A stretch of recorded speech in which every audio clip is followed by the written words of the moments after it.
Hey girl, hey boy, let's talk about keeping the detangling process simple and easy. The tips that I am sharing is all based on my own experience over the years, based on the hairdos that I've worn and the trials, tribulations, and errors, and hopefully it'll save you some hassle. Okay, choose what works best for you, and whatever doesn't, just throw it out.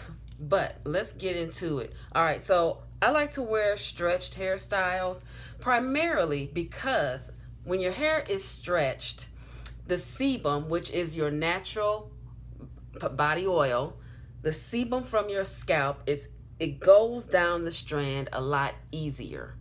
Typically, when we don't wear our hair stretched, it makes it difficult for the oil to travel down the strand, which is why we have to go in with so many moisturizers and hydration methods. Okay, but that is part of the reason why our hair breaks off easier and why it's a little more fragile than other hair textures. So, keeping the hair stretched does help with the process. And then to segue into another tip is to keeping the hair moisturized and hydrated. When your hair is not dry, it's easier to manipulate and manage it. So the sebum, which is a natural oil, plus the hydration and moisture that you add, those three things are layers to keep your hair hydrated, and that also helps to keep detangling easy. When you allow the hair to dry out, it is a mess. It's a hot mess, okay? So those are two things. The first one, wearing stretched hairstyles, and the second one is hydration and moisture on a regular basis as needed. You know when your hair needs to be moisturized and hydrated. Now, as far as stretched hairstyles, this would be one of them where I just keep it in. This is actually two ponytails, and I have them pulled back to mimic one, but I don't take them out of the braids at night. I just either sleep on a satin pillowcase or I put a satin bonnet on, which is another way to keep moisture in your hair, or at least keep it from drying out as quickly. All right, so now, as far as other stretched hairstyles, it doesn't necessarily have to be what I would call a protective style. It could be you might have your hair in a twist out, but how are you doing the twist out in the evenings, before bed? Like when I wear a twist out, it's typically on stretched hair. And then at night, I'll usually put it in a couple of Bantu knots, a low bun, a high bun, or something like that, or I'll put it in the palm tree. And that is a technique, a method that I developed to keep my hair stretched and out of the way at night, and without putting it in a knot, or without having to put it in knots, bantus and buns, okay? And I'll put a link somewhere, either in the cards or in the description, so you can see the quick process for the palm tree method. Another one, pre-poo. Okay, I don't pre-poo anymore, but I used to when I wore my hair out more, when I wore my afros more. And a pre-poo basically is you're using conditioner. So I would do like a conditioner and coconut oil, things like that actually condition the hair. And before I wash my hair, I would slather on, I would wet it, of course, spray it down. Then I would slather on my pre-poo concoction, whatever that might be at the time, but it always included conditioner, and that would break the hair down so I could start my finger detangling process and getting any knots out before I got in the shower to wash my hair. Because the last thing I want to do when my hair is knotty is to be in the shower trying to get all of those knots out. So for me, the best thing to do was to pre-poo. Okay, and sometimes I would put the conditioner in. Maybe I would do it the day before, or the night before, or I would do it a few hours before I was going to get in the shower. That's completely entirely up to you, but be careful not to over condition your hair. Sometimes when people sleep with conditioner in their hair overnight, that could cause an issue. Your hair, do the research on that, and just use common sense. Let's just put it that way. Use some common sense, okay? All right, now, protective styles. Protective styles easily keep your hair stretched because they consist of basically your hair is up. It's in some sort of semi-stretched type of thing, okay, style. And your hair is untouched and out of the way, so you don't have like the strands moving about. You don't have them just doing whatever they want all willy-nilly. They are contained and controlled. Okay, so protective styles is a really good way to keep detangling a cinch. During the protective style, when you go to refresh it and take it down, and this is not on wash day, but this is between washes, when you go to refresh and you take it down, make sure you're finger detangling, removing the shed hairs. I couldn't even get it out. Make sure you're removing your shed hairs, okay?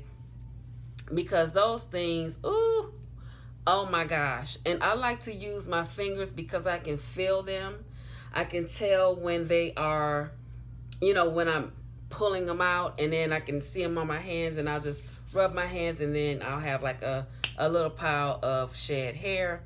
And I typically don't use a styling tool yet during this process. Now, during your refresh, usually you are using some sort of water or something to help the hair be more pliable and manageable. So it makes the removal of the shed hairs a lot easier. Okay, when you do that, when you hit your next wash day, it makes it so much easier to detangle, so you don't have to deal with those old shed hairs. All right, okay, and I've already mentioned keeping your hair hydrated, but I can't stress enough how important it is to keep your ends healthy and clipped, because oh my goodness, I told you before, when I went to style my hair, it just wasn't acting the same. It was as if it was another person on my head just fighting me the whole time. When you had them dead ends and you keeping them just for the length, it is going to kick your butt. It's going to tell you something. So make sure that your ends are trimmed. You don't have to over trim, because some people do that, but you can tell when it's time. You can take a look at your ends, and if they're frazzle-dazzle and split, then you know it's time to get a fresh trim. I don't trust anyone else trimming my hair. I do mine myself.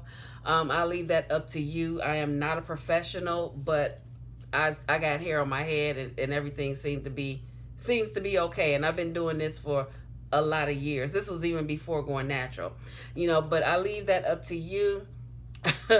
About going to get your ends trimmed by a professional, especially nowadays with everything that's going on. Now, I'm going to switch back to the hydration and moisture.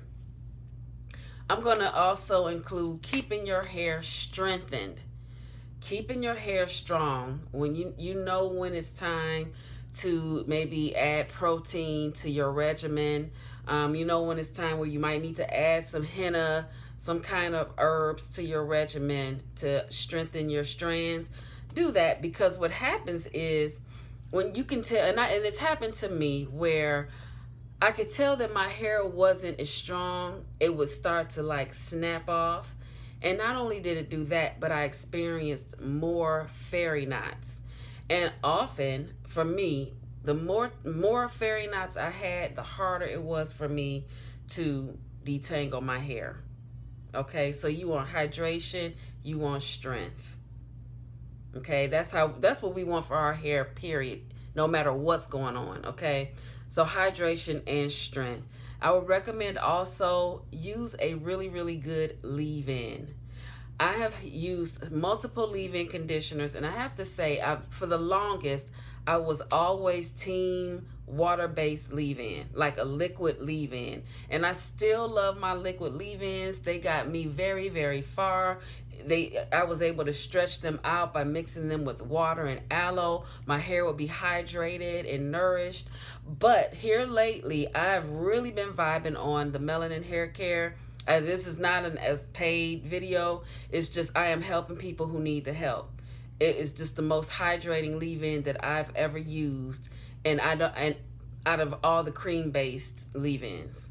Okay, so I use that, and I also like the Cantu leave-in conditioner, which is the Cantu leave-in conditioner is very affordable, and it is really good with helping in the detangling process if you're using it for that. Okay, and no, this is not sponsored, but that's my piece on it. I am here to help folks.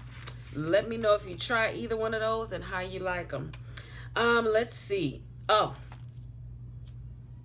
wash and goes. If you are wearing wash and goes, if you are wearing the wash and go, make sure that you are using products that are hydrating, moisturizing, nourishing.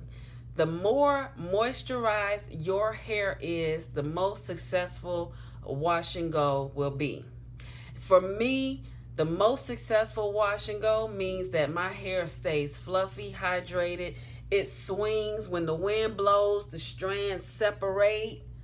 It is not one unit. They're all like separate curls, kinks, and coils flying around. And it lasts for at least 10 to 14, say what now? Days. That's right. And when I go to wash my hair, it is still so moisturized that I don't have to even detangle. It's crazy. It's crazy. I mean, it is crazy. It's like, what? But what happens is, because I like to use gel, it holds a cast in the beginning, but it keeps those strands together. It keeps the curls, kinks, and coils clumped so that they're not loving on each other and intertwining and tangling up, which makes for a simple and easy detangling process on wash day. All right? All right. If you got questions, let me know. And that is it for now. I think I've been talking enough as it is. Until the next video, live simply and be kind.